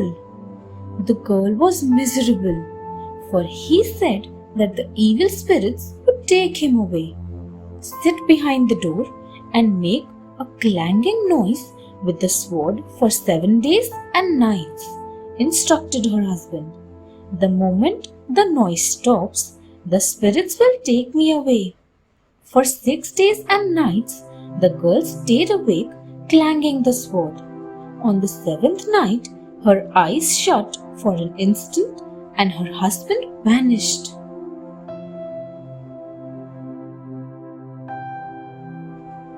Finding the birdman, the girl set off in search of her husband. She walked miles over mountains and deserts, looking around everywhere for her husband. She came to a river on a mountain and heard his voice groaning. She ran towards it and saw him carrying many worn boots on his back. "What are you doing here, my husband?" asked the girl. "I am a servant of the evil spirits now," he explained. "I have to do their bidding. These are all the boots I have worn out fetching water for the evil spirits because they make me do all their menial jobs," he said. The girl felt very sad and guilty too, for he had been forced into this state because of her folly. First, she burnt his cage and then she fell asleep and she wept for him. "How can I help you?" she asked.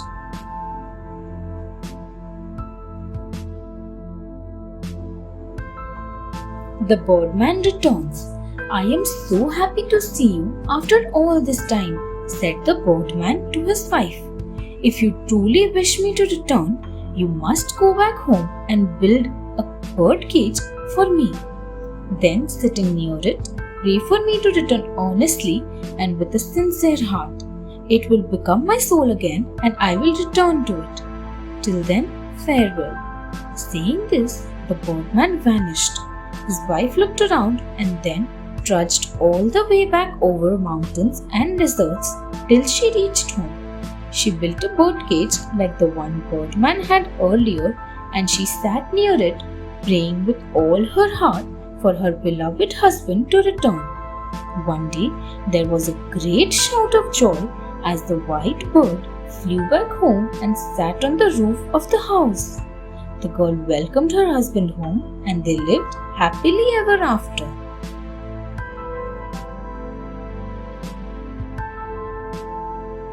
The cobbler's wife.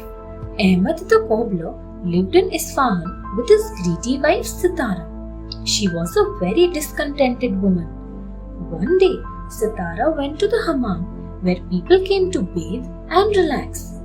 There, she saw the wife of the royal astrologer in gorgeous clothes and jewelry being waited upon by several maids. Sitara returned home in a temper. When Ahmed welcomed her with a smile, she pushed him away saying, "You are so useless. Become an astrologer. Then I can live a good life like the astrologer's wife." "My dear, I am a cobbler," replied Ahmed. "I am not trained in astrology." "I don't care," announced Sitara stubbornly. "You have to become an astrologer." So, poor Ahmed, who loved his wife, bought all the things he would need to show he was an astrologer. He set up a table in market displaying the 12 signs of the zodiac, the sun, moon, and stars, and several books.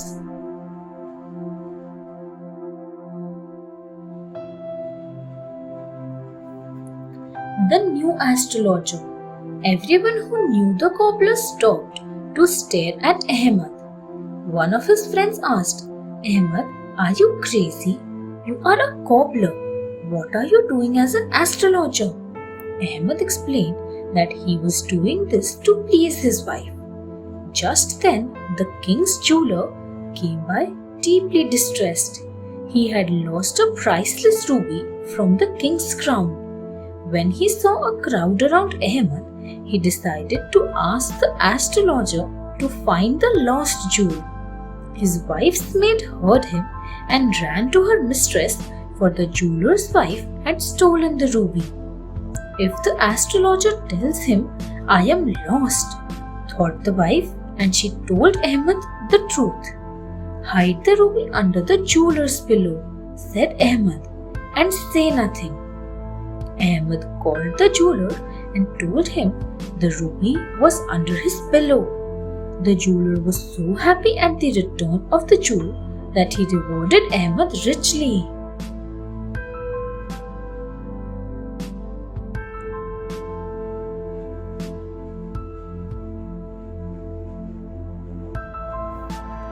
Ahmed's fame. Sitara sent Ahmed back to work as an astrologer. Soon his fame spread. Ahmed hated to befool people, but he had no choice, for his wife threatened to tell everyone he was a fraud. The next day, Ahmed was summoned by the king. Frightened, he went to the court. 40 chests containing the king's treasure had been stolen, and the king wanted Ahmed to find them. Ahmed said, "40 men have stolen the treasure. I need at least 40 days to find out, sir." Ahmed went home and told his wife that they must run away, but she insisted that he should find the treasure or she would betray him to the king. Now Ahmed was sure his wife loved wealth only and he was going to die in 40 days. So he told her to give him one date every night before he went to sleep so that he might count the 40 days.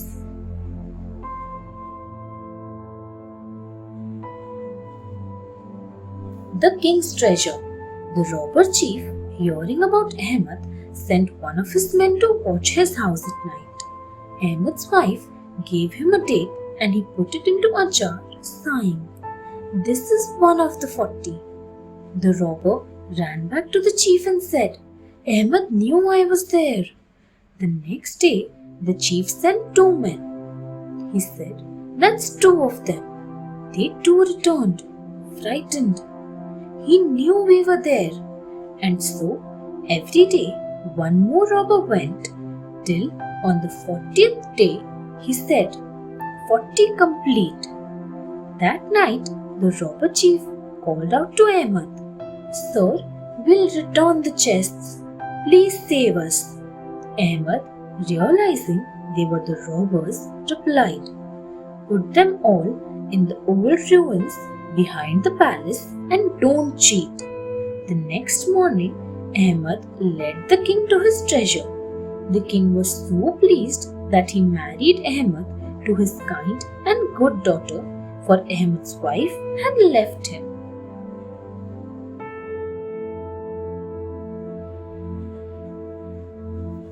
Sinbad's 4th voyage. It was not long before Sinbad sailed away again, this time from a Persian port. Their ship was, however, wrecked by a violent hurricane wherein most of the people died. Sinbad was one of the fortunate survivors who reached the shore of an island. After sleeping, the men awoke to search the island for help. Seeing a few huts, they started walking towards them when they found themselves surrounded by dark men from the village. They were captured and taken into their huts. Sinbad and 5 men were given some herbs that the others ate. They were immediately driven mad. Sinbad pretended to eat and was safe. The villagers then fed them rice, which the others ate. Sinbad was alert and understood that they were being fed so that the villagers might eat them after they were sufficiently fat. While his companions were eaten up, he became thin and saved himself.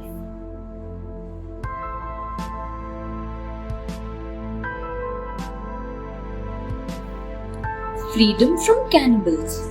Considering him quite harmless, the villagers set an old man to guard Sinbad and permitted to walk around.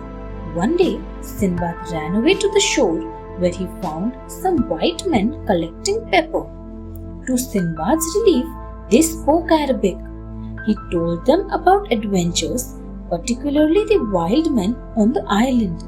Collecting the pepper they needed, they left the island, taking Sinbad to their own country, where their king welcomed him and treated him with great hospitality.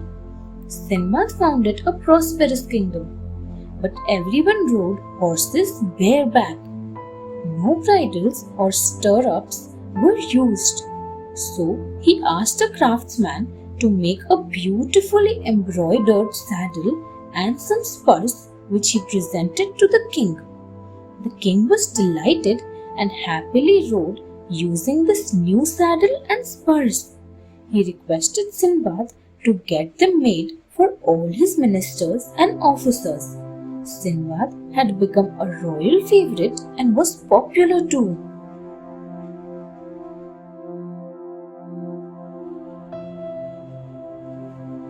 Buried alive, Sinbad became very rich soon, receiving many gifts from the king, who finally insisted that Sinbad should marry a beautiful lady and stay in his kingdom. After much argument, Sinbad finally agreed and got married to a lady chosen by the king. They were happy till something unfortunate happened. The wife of Sinbad's neighbor was dead. Sinbad came to know that according to the law prevalent in the kingdom, when a person died, the wife or husband was buried alive with him or her. Struck with horror, Sinbad saw his neighbor's wife being taken for burial along with the husband. After her body was placed in a large pit, her husband was given 7 loaves of bread and a jar of water and buried alive in the pit with her. This happened even to foreigners. Unfortunately, Sinbad's wife died and poor Sinbad was also buried. He sat in the dark pit trying to make the bread and water last longer.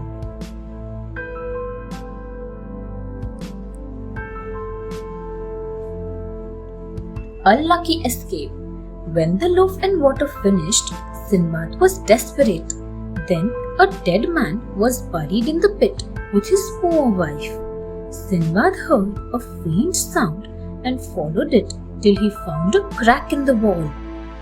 Though it was very narrow, he crawled through it till he saw a dim light. The passage led to the shore. Returning to the pit, Sinbad collected all the jewels and valuable things and went to the shore. Luckily, he saw a ship and waved to it. He was picked up in a boat, sent by the captain and taken to the ship. The sailors were very kind and helpful and did not take any payment from him for helping him. Sailing with them, Sinbad purchased goods and traded at the ports and the towns till they reached Baghdad. Sinbad's family and his friends were so happy that they celebrated his return. Thanks for watching. Do like, share, subscribe to Sahil Book House.